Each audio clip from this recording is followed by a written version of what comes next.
It's a pleasant homecoming for me as well. The World Bank and Nepal government have been long-standing partners. Partners in development, partners in policy development, of course, infrastructure development, and a lot of different things. World Bank is a huge source of knowledge base for us in developing different policies for Nepal.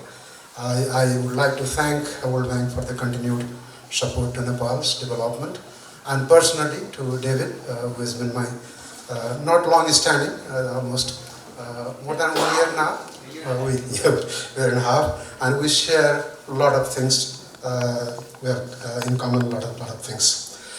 On the current economic scenario, there's a reference to the Gen Z movement of September 8 and 9, which caused serious damage to some private assets and public assets.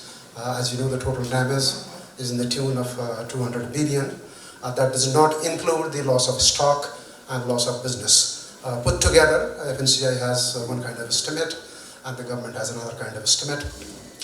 But the scenario of economy, the estimates of growth for the current year and all those things, I possibly beg to differ from my colleagues of World Bank. You may have your own estimation. I have my own estimation. To be on the point, as you said, the service sector may suffer in the rest of the year. October 2025 happens to be the month in which Nepal received the largest number of tourists at any time in the last 40-50 years. 128,000 tourists in a single month, post a violent month. September happened to be a violent month, October picked up, and November also has a very good picture. On the other activities in the service sector, things appear to be good. I do not say they are very rosy and very good, but the proxy indicators that we use oftentimes to measure the performance and the heat of the economy is the value-added tax collection, which essentially refers to the consumption, the customs collection, which refers to both the output and also consumption, because more than half of the imports we make is for the manufacturing.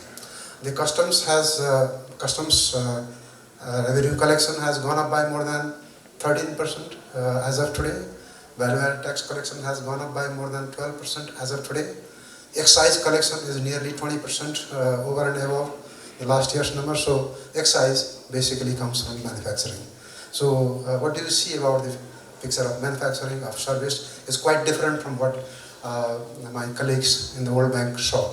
So we'll sit and do the discussion, but ultimately the numbers will prove when National Statistical Office releases these numbers, maybe around the middle of this Nepali fiscal year and end of the English calendar year. As soon as the damages were known to the government, within a period of less than 7 days, we came together with a collective policy response to the damages caused by the early September violence, and that was the business recovery plan, as we call it, which is a document produced jointly by Nepal Rashtra Bank and Ministry of Finance and other development authorities. In the past, there was a time when there was oftentimes a conflict between the monetary policy and fiscal policy. One policy remaining silent, the other becoming excessively aggressive, and as a result of which there were negative outcomes, or there were other consequences, negative consequences of the policies intended to alleviate the economic problems. This time around, it was a collective effort, and we tried to address whatever was possible and whatever was in fact requested by private sector. I'm happy to report here, I think it will be corroborated by our private sector colleagues, that everything the private sector told us at that time was adopted blow by blow.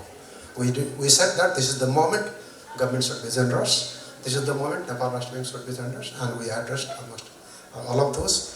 Now, based on the reports I am getting, that almost all of the private sector entities have started reconstruction. Along with that, government agencies also have started reconstruction. You might see the buildings around Sridharwar complex or within Sridharwar complex, and also outside Kathmandu Valley. In many places, tax offices were totally burned down, all files gone, customs, but services resumed immediately, and most of them have moved to safer and better places, either reconstructed or relocated. So those things are happening, and we expect that the full-fledged reconstruction on the public sector side, mostly the municipalities and provinces, will begin very soon.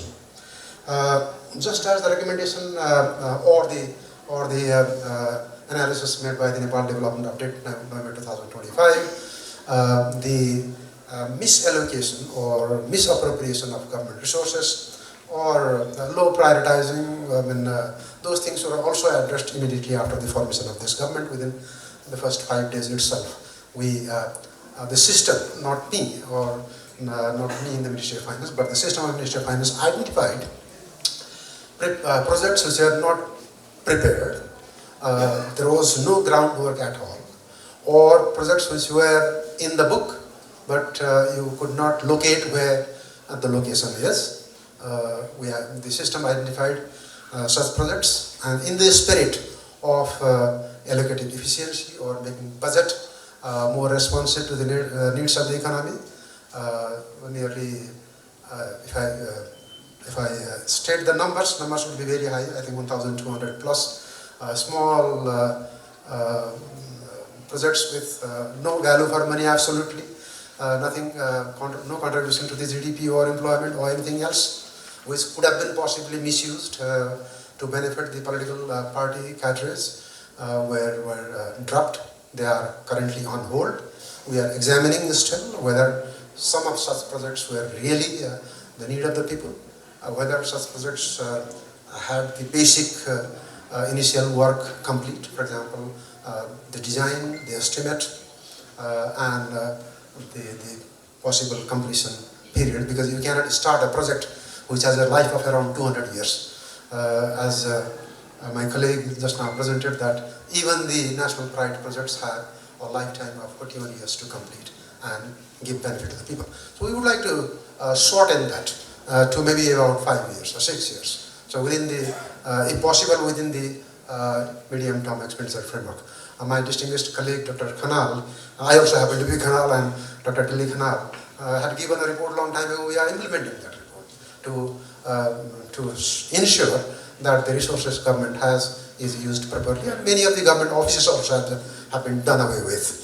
We have also scaled down the institutional presence of tax collecting officers, which was not necessary. If you are able to collect taxes by using less money, that will be more cost effective. So we are examining not only the Ministry of Finance institutions, but also other institutions, and wherever possible, merging them or handing them over to the local governments. I conclude with these remarks on the first part.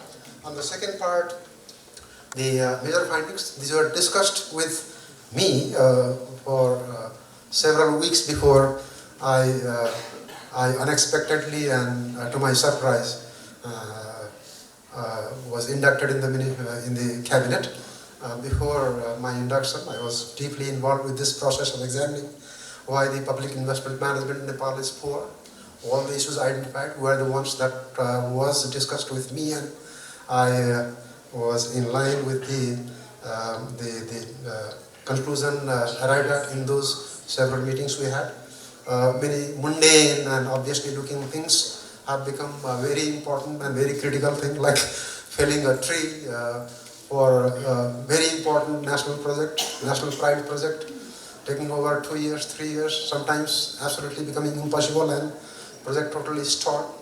Problem of land acquisition, problem of the valuation of the bids. Although our law clearly says that each bid the government agencies choose should be based on the substantially responsive, lowest evaluated bid principle. That does not say it should be lowest bid. That has 3 other qualifications. It has to be substantially responsive and then evaluated. So you need to evaluate not based on the cost, you need to evaluate based on the technical competence, based on the financial competence of the potential contractor or the bidders. So because our system and people oftentimes would like to avoid the risks, what they do is they take the easier path, and the easier one is to examine the numbers. They are visible.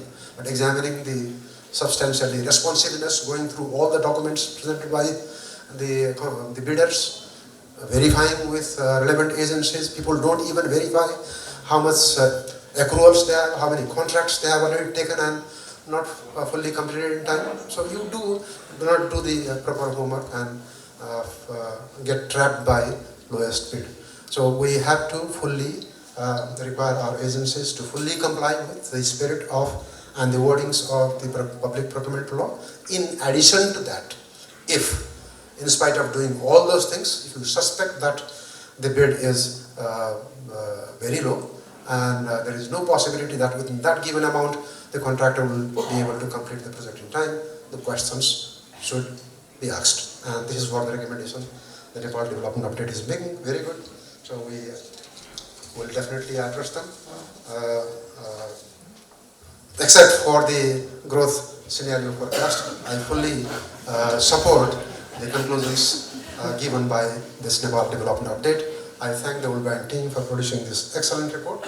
Now I would like to add a couple of more points. Group here and also my colleagues would be expecting that you are the ones who were chairing this high-level economic advisory reform commission in the past. What are you doing now? That might be the question. And also evidence-based policy making. Whatever you're doing now is trying to implement the commission reforms, recommendations, and not only the commission recommendations, all the recommendations made in the past. For example, the recommendations made by Dr. Khanal's Public Expenditure Review Commission on the PFM side, that's the most important reference document for us. On the macroeconomic reform side, the High-Level Economic Reforms Commission had given a number of reforms. Those reforms that are possible under the given legal framework, those reforms that are possible under the current institutional framework, and those reforms that are possible under the current mandate of the government. The mandate, basically, I would like to reiterate and repeat, they are related to holding election in time, number one, improving governance, number two, and eliminating corruption. In all those these fronts, we had a number of institutional policy and procedural recommendations which we are implementing. To cite a few examples, the improvement in the trade facilities or reducing the cost of doing business for international trade, we immediately introduced the online valuation system requiring the custom officials to follow exactly what the GATT valuation rules say and not go by the arbitrary problem-creating diktat that they oftentimes issue for the valuation of the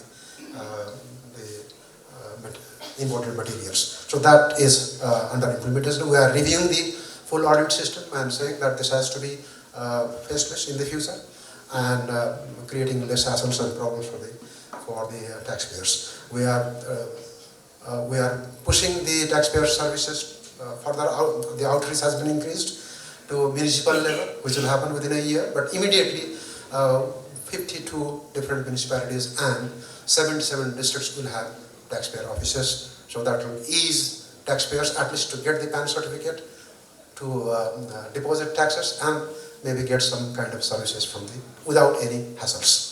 So removing those kind of barriers for tax compliance has already been introduced. In the expenditure management, we have already seen the reforms. There are oppositions. People without any authority were using government vehicles for 26 years, just because they happen to be a very senior political leader in the past. No law, no rule. The enforcement of law is a very important part of the government. So we said that whether you are former speakers or former prime minister, we have due respect to you, but the benefits you are using from the government treasury, from taxpayers' money, is not legal. You'll have to refund. They were refunded. We got more than 30 vehicles back. We got more than 1,000 police forces back because they were serving those families, doing things that was not they are part of the business. So that is also the reform on the proper use of government's money and enforcing the law. So governance. On the corruption, 18 cases have been filed by CIA in just 2 months, which did not happen in the past within 2 months. AML, more than 12 billion of cases have been filed in 6 different places. Bagalur, Pokhara, Kathmandu, and that process is going on.